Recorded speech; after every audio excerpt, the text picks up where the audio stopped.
Bienvenidos, queridos hermanos y queridos amigos, a nuestra semana de Semana Santa titulada Las Marcas de Cristo. Es un gusto estar con ustedes nuevamente y esta es nuestra cuarta noche. Recordemos que en esta semana vamos a estudiar de manera muy especial la vida de Jesús, su ministerio terrenal y lo que nosotros podemos aprender acerca de sus enseñanzas.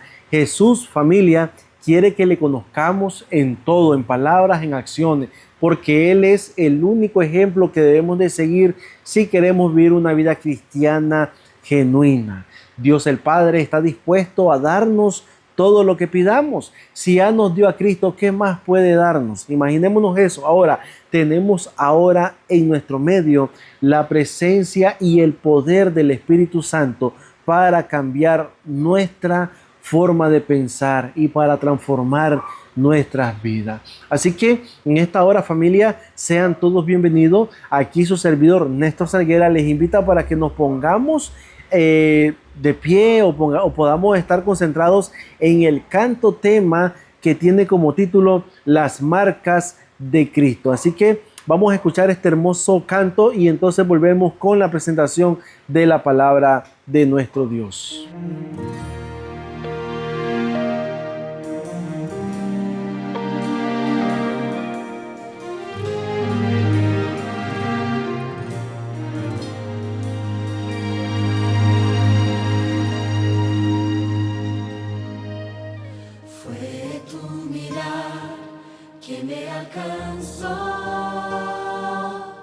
Cuando estaba perdido, fue tu amable toque sanador.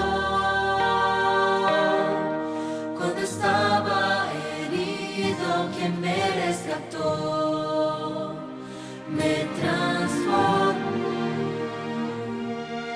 Nueva creación, ahora yo soy. Traigo en el cuerpo las marcas de Cristo, crucificado con Él. Finalmente entendí que fui rescatado por la sangre en la cruz. Hoy yo tengo las marcas de Cristo en mi vivir.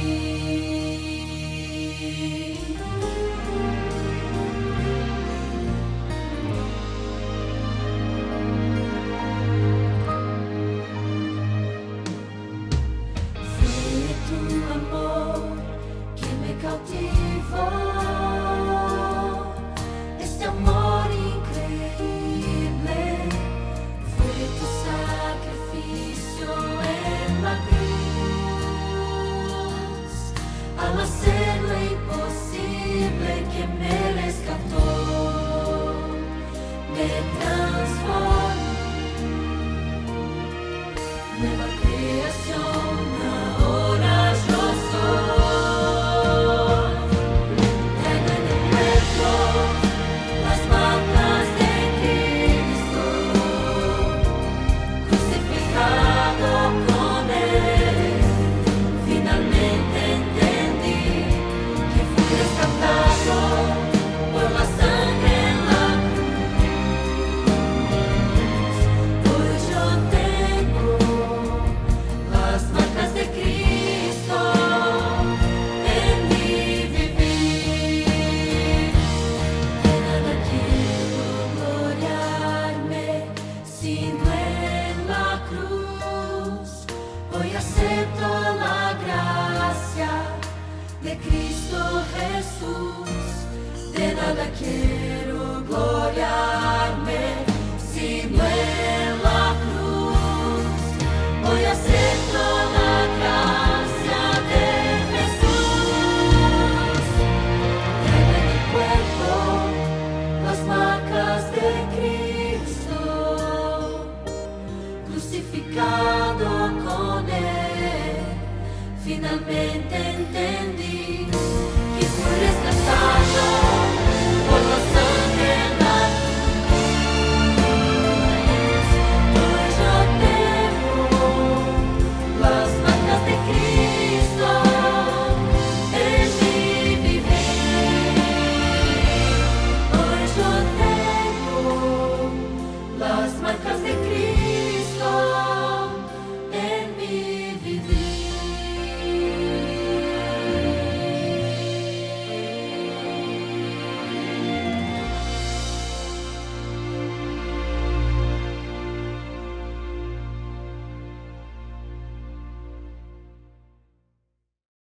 Bienvenidos sean nuevamente mis hermanos y amigos. Vamos a entrar entonces a nuestro estudio número 4. Tiene como título Llamados a la Libertad. Así que te invito que puedas orar conmigo. Querido Dios y Padre amado, te damos gracias por tu misericordia, gracias por guardarnos, gracias por suplir nuestras necesidades y te pedimos, oh Dios, de manera muy especial, oh Dios, que bendigas cada una de nuestras familias, oh Dios. Ayúdanos para que podamos hacer las cosas bien y te pedimos también, oh Dios, perdón por nuestros pecados. En el nombre de Jesús, amén y amén. Familia, abramos nuestras Biblias en el libro de Gálatas, capítulo 5, versículo 13. Dice la palabra de nuestro Dios: porque vosotros, hermanos, a libertad fuisteis llamados, solamente que no uséis la libertad como ocasión para la carne, sino servíos por amor los unos a los otros. Amén. Qué maravilloso. Familia, el texto que acabamos de leer es parte de la carta escrita por Pablo a los creyentes de la provincia romana de Galacia, posiblemente entre los años 48 y 52 después de Cristo. En ese momento, las iglesias de aquella región enfrentaban presiones internas y externas que impactaban la ética de la vida de los creyentes. Por un lado, había un grupo de maestros opositores judaizantes que insistían en la práctica de la circuncisión para los creyentes gentiles, con el argumento de que una obra así les garantizaría la salvación. Eso lo encontramos en Gálatas 5:2, 3 y Gálatas 6:12. A ese grupo Pablo lo llamaba falsos hermanos que se habían infiltrado para controlar la libertad que tenemos en Cristo Jesús y reducirnos a la esclavitud. Eso lo encontramos en Gálatas 2:4. Por otro lado, los creyentes gentiles se estaban dejando influenciar con esos argumentos y presiones para no ser perseguidos por causa de la cruz de Cristo. Así lo dice Gálatas 6:12. Ese grupo, aunque amado por Pablo, fue llamado insensato por estar fascinado con las ideas que los apartaban del evangelio. El apóstol consideraba que ese escenario era grave porque indicaba que ninguno de los dos grupos entendía ni practicaba la verdadera libertad cristiana, la que deberíamos nosotros, ¿verdad?, entenderla a la luz del proceso expiatorio que incluye el sacrificio de Cristo en la cruz. Además, a lo largo de la epístola, Pablo menciona a Cristo 38 veces. También enseña o señala a la cruz 3 veces, indicando que este es el contexto para una comprensión de la genuina libertad cristiana. Y al observar el texto leído, se notan 3 verdades importantes sobre la libertad cristiana, las cuales tomaremos como base para guiar nuestro estudio sobre el tema. Número 1, ¿qué es libertad? Número 2, ¿cómo vivir en libertad? Y número 3, los efectos o los resultados de la libertad. Comenzaremos con la primera, ¿qué es libertad? Y para esto vamos a leer Gálatas 5:13 al 16.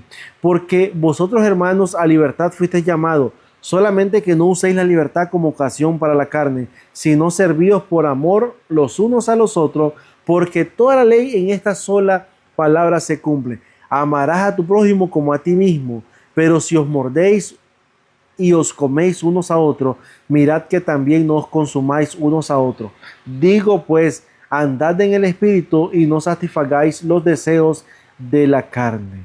Bueno, la primera gran verdad, familia, de este texto tiene que ver con lo que es libertad cristiana. Pablo repite la misma idea antes esbozada en la sección anterior en Gálatas 5:1. Recuerda que Cristo llamó a los que creen en Él para vivir en libertad. Pero ¿qué es libertad o cuál es la libertad cristiana? ¿Cómo entender ese concepto incomprendido ya en la época del apóstol? Habiéndose transformado en un fiel seguidor de Cristo, Pablo tenía en mente la noción de libertad enseñada por Jesús a los demás apóstoles y a la iglesia primitiva. En la misma sección que leímos, él bosqueja 3 realidades que definen de manera clara los contornos de la libertad cristiana. Y la primera realidad tiene que ver con la fuente de la libertad.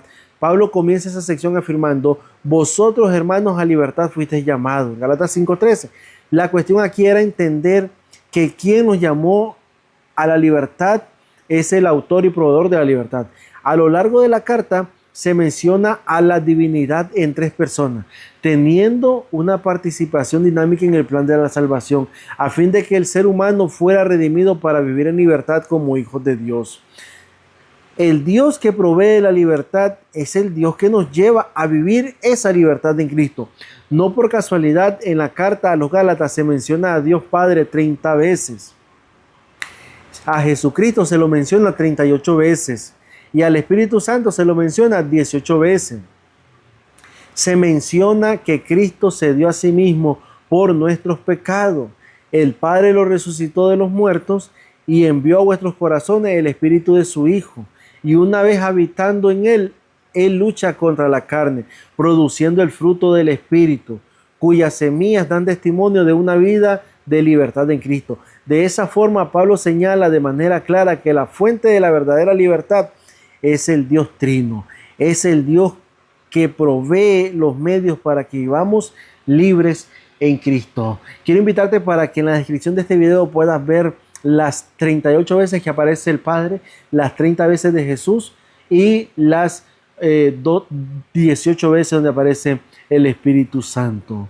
La segunda realidad tiene que ver con la definición de la libertad en un contexto de discusión sobre la circuncisión y de desacuerdos entre los creyentes. Pablo menciona dos aspectos para definir a la persona libre en Cristo.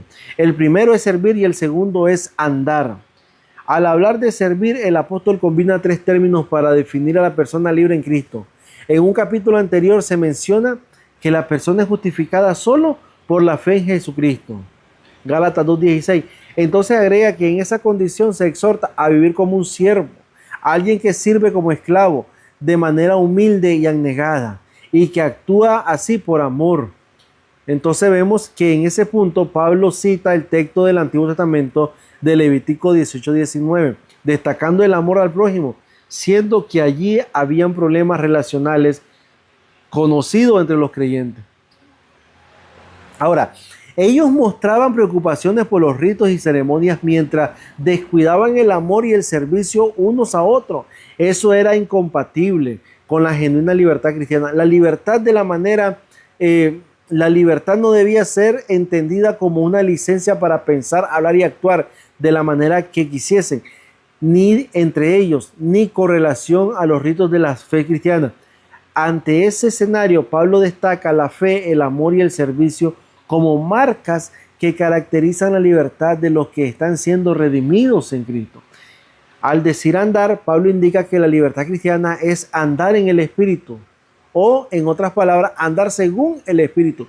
Pablo se vale aquí y en otros de sus escritos de una metáfora del Antiguo Testamento para indicar la vida de acuerdo con la voluntad de Dios, ¿verdad? Entonces vemos que es vivir la vida permitiéndose ser guiado, conducido, dirigido por medio del Espíritu Santo. En la práctica es someterse al señorío del Espíritu Santo. En otra de sus cartas a una congregación que también vivenciaban diversos problemas, inclusive relacionales entre los hermanos, Pablo les recuerda que el Señor es el Espíritu y donde está el Espíritu del Señor, ahí hay libertad, en 2 Corintios 3:17.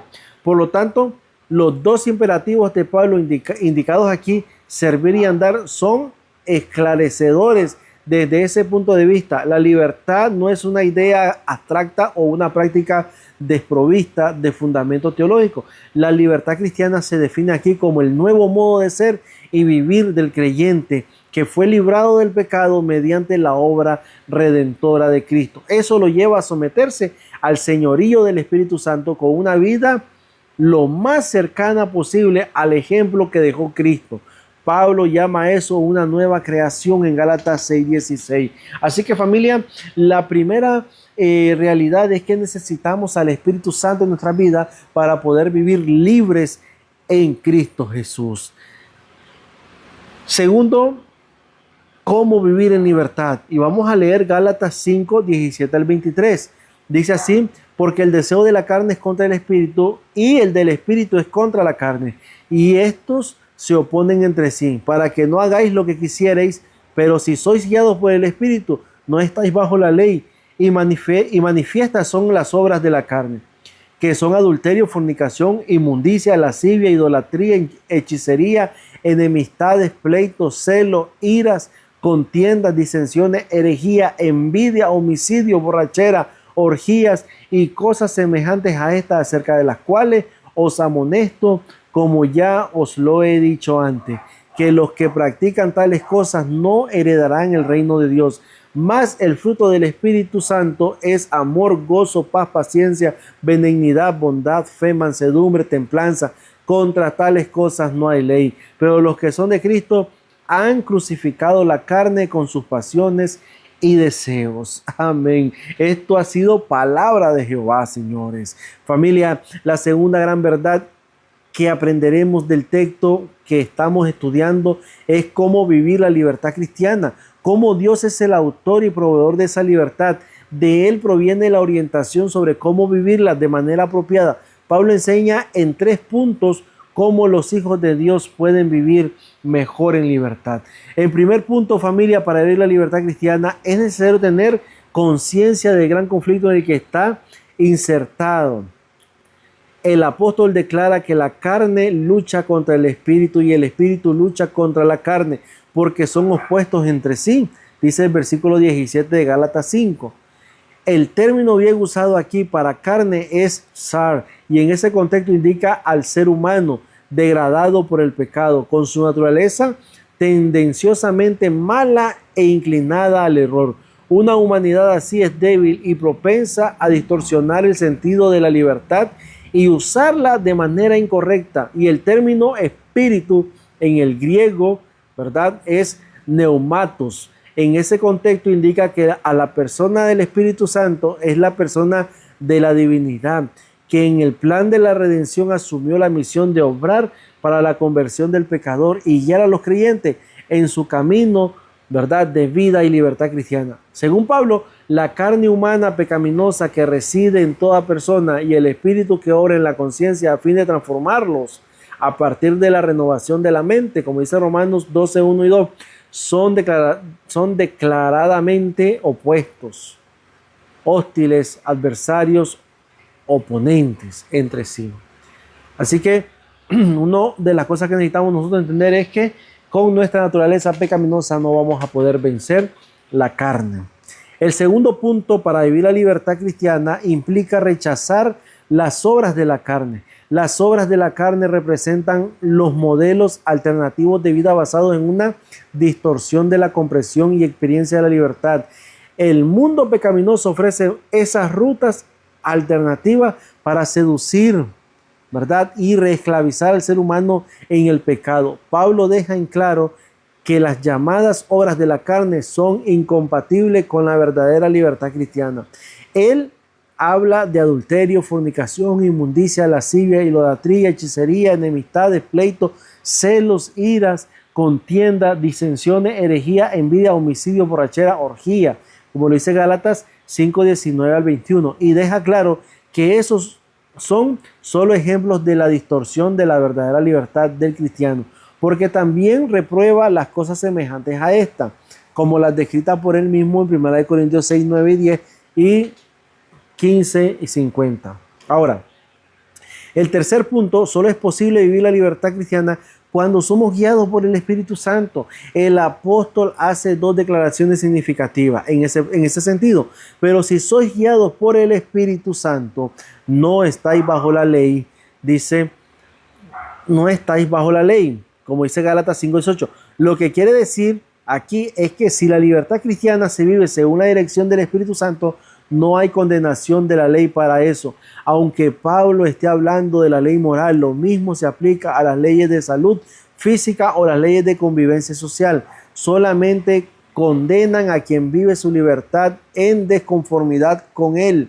Así dice el Señor. Pero para el que se somete con su libertad al señorío del Espíritu, el propio Espíritu producirá su fruto. Y el resultado se verá y reconocerá en un estilo de vida marcado por el amor, gozo, paz, paciencia, benignidad, bondad, fe, mansedumbre, templanza, como dice Gálatas 5, 22 y 23. Y como completa el apóstol, contra tales cosas no hay ley.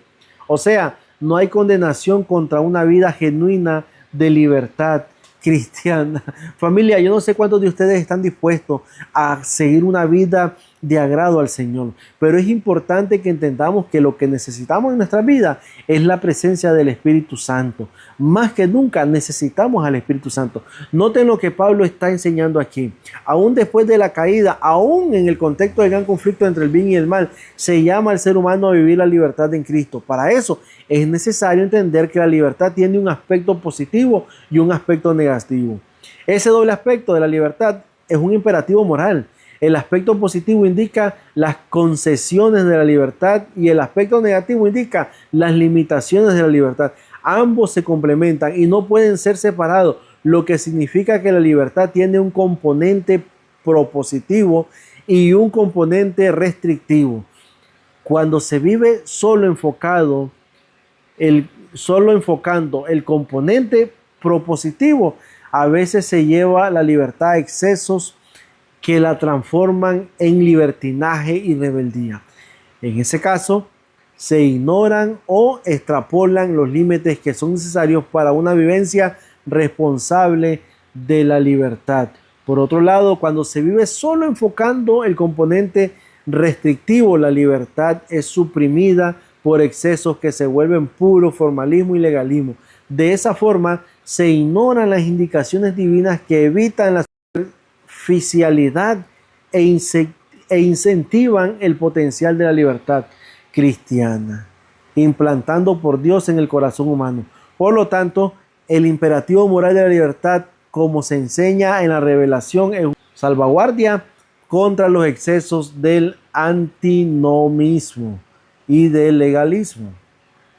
Esa orientación evidencia que la libertad en Cristo jamás encontrará conformidad con las propuestas alternativas de la libertad ilimitada del mundo en el que vivimos.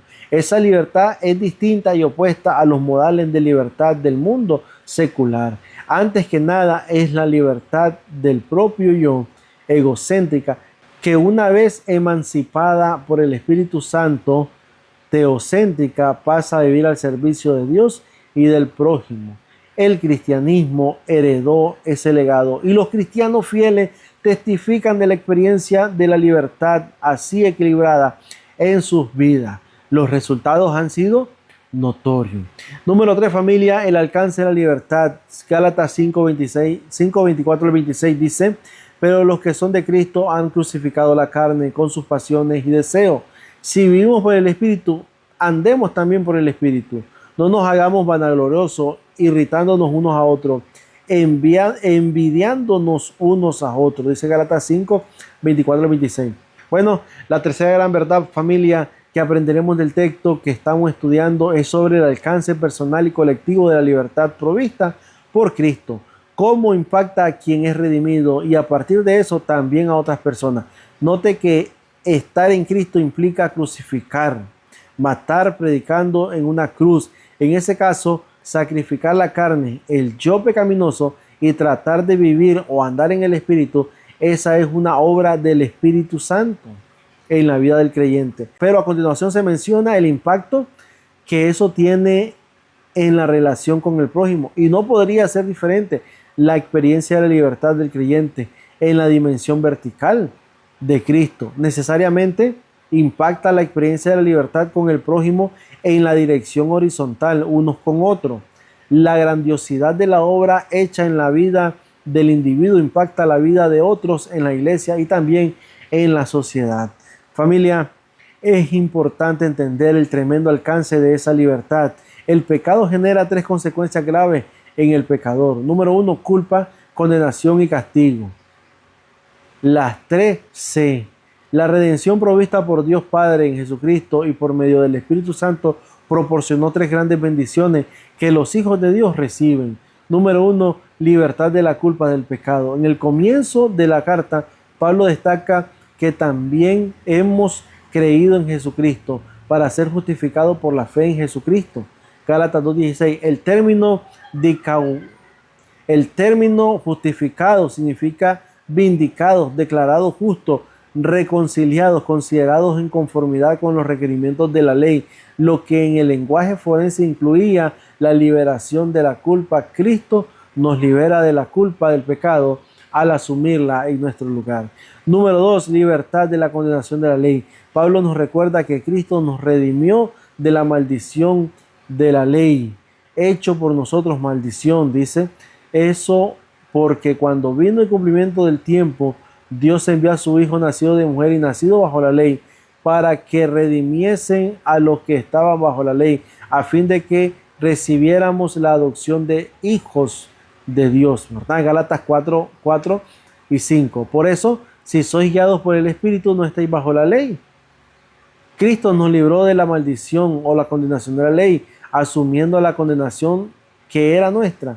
Nos dio la condición de ser hijos a fin de que podamos vivir esa libertad según la dirección del Espíritu Santo, y así no estamos más bajo la condenación de la ley, como dice Romanos 6:14. Número 3, la libertad del castigo eterno. Al recordar las obras de la carne, Pablo nos dice en Gálatas 5:19, menciona que los que practican tales cosas no heredarán el reino de Dios, como dice Gálatas 5:21. Las consecuencias de eso es lo que se deja guiar por el Espíritu Santo y viven su libertad en Cristo. Experimentan ahora el fruto del Espíritu, como dice Gálatas 5:22, y en el futuro poseerán la herencia del reino celestial de Dios, la vida eterna, como dice 1 Corintios 6:9 y 10. Esa es la libertad del castigo eterno. Como resultado de recibir y vivir tan grande dádiva de libertad, el creyente comienza a vivir ya no para sí mismo, sino para amar y servir a Dios, su libertador, y a su semejante con quien debe compartir su libertad. Familia, en esta hora hemos visto que la libertad es importante. Necesitamos ser libres, necesitamos usar bien la libertad, y Cristo quiere librarnos, quiere libertarnos. Él sabe que estamos atados, Él sabe que tenemos problemas con algún vicio, con un entretenimiento, Señor, que nos tiene apartado de ti. Por eso Jesús quiere que nosotros podamos ser hombres y mujeres libres en su nombre. Yo no sé cuál es el problema que tú tienes ahora, yo no sé por lo que tú estás pasando, yo no sé cuál es la situación por la cual tú buscas, ¿verdad? Estar siempre esclavizado en algo. Puede ser el alcohol, puede ser una droga, puede ser cualquier cosa, puede ser que te tenga atado, pero Jesús vino para libertarnos, para darnos libertad, y eso es lo que necesitamos. Así que, familia, que podamos nosotros entender qué es la libertad. Te invito para que podamos orar. Querido Dios y Padre amado, gracias te damos por este estudio, gracias porque Jesús quiere, Señor, librarnos, quiere enseñarnos de que la libertad es lo que necesitamos y saber cómo vivirla de acuerdo con los principios de Dios. Padre, ayúdanos para que podamos nosotros siempre serte fieles y seguirte, oh Dios, que no importe por lo que estemos pasando, que nuestra vista esté contigo.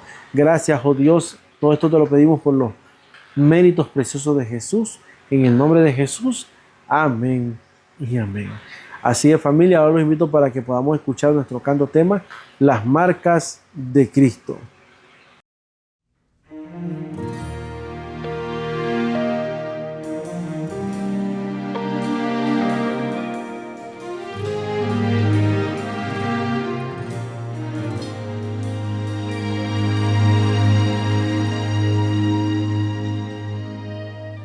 Fue tu mirar que me alcanzó cuando estaba perdido. Fue tu amable toque sanador cuando estaba herido, que me rescató, me transformó. Nueva creación, ahora yo soy. Traigo en el cuerpo las marcas de Cristo, crucificado con Él. Finalmente entendí que fui rescatado por la sangre en la cruz.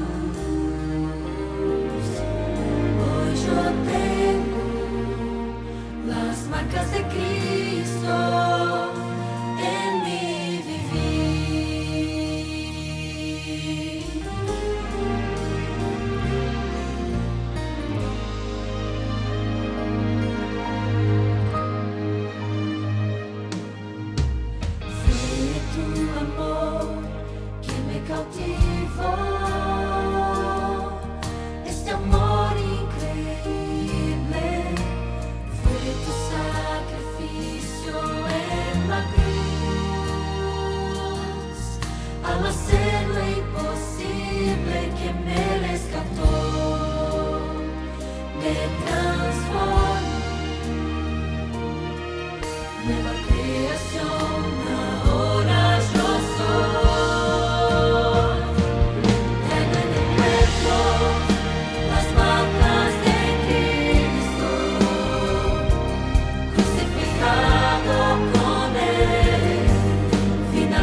Hoy acepto la gracia de Cristo Jesús. De nada quiero gloriarme, sino en la cruz. Hoy acepto la gracia de Jesús. Lleva en el cuerpo las marcas de Cristo, crucificado con Él. Finalmente entendí que fui rescatado